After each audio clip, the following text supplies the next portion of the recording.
Shalom, I'm Rabbi Joel Abraham from Temple Sholom in Scotch Plains, New Jersey.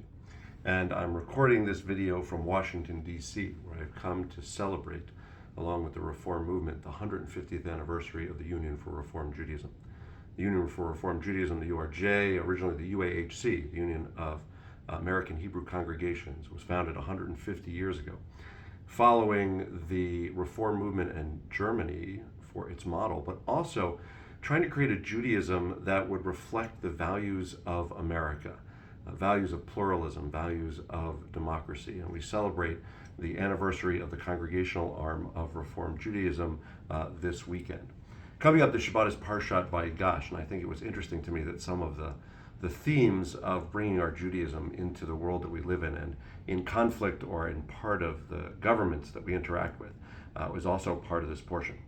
Of course, this portion begins with to end one of the biggest cliffhangers that happens in Judaism in our Torah.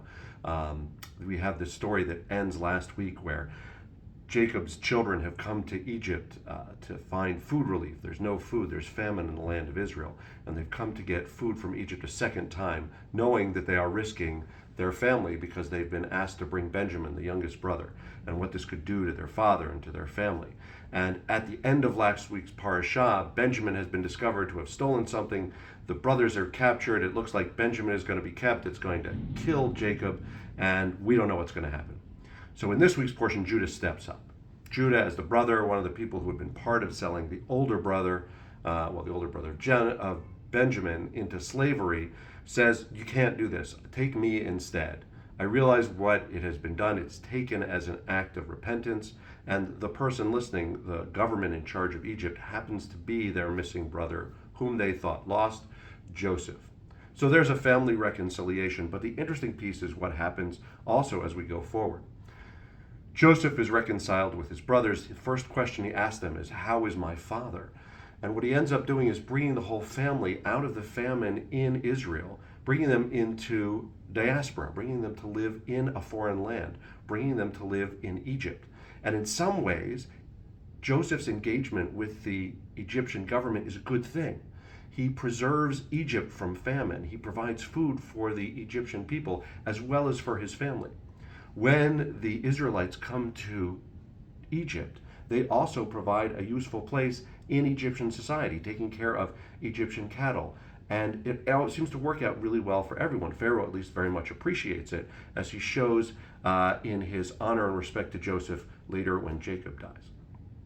And yet, as we know from the book of Exodus, there are consequences that they don't necessarily know to expect.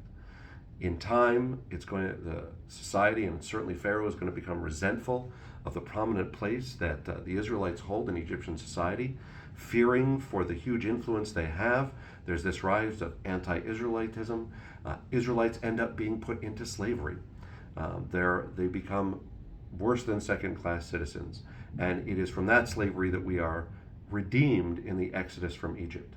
So this story of us coming to new countries, of trying to find our way, coming perhaps out of desperation, giving everything that we have to the new country, becoming part of that country, helping to lift everyone up, also doing well for ourselves, ending up being envied, ending up having people hate us because we are different, finding ourselves as second-class citizens in fear for our very lives. This, unfortunately, is a story that Judaism has been telling for generation after generation.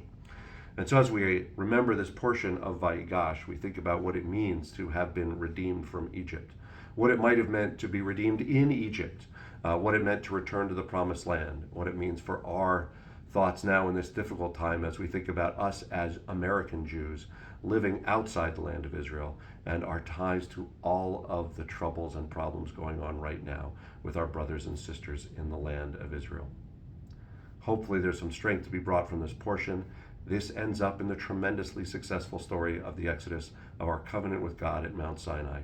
May we have equally as miraculous and wonderful a redemption in the land of Israel in the days to come.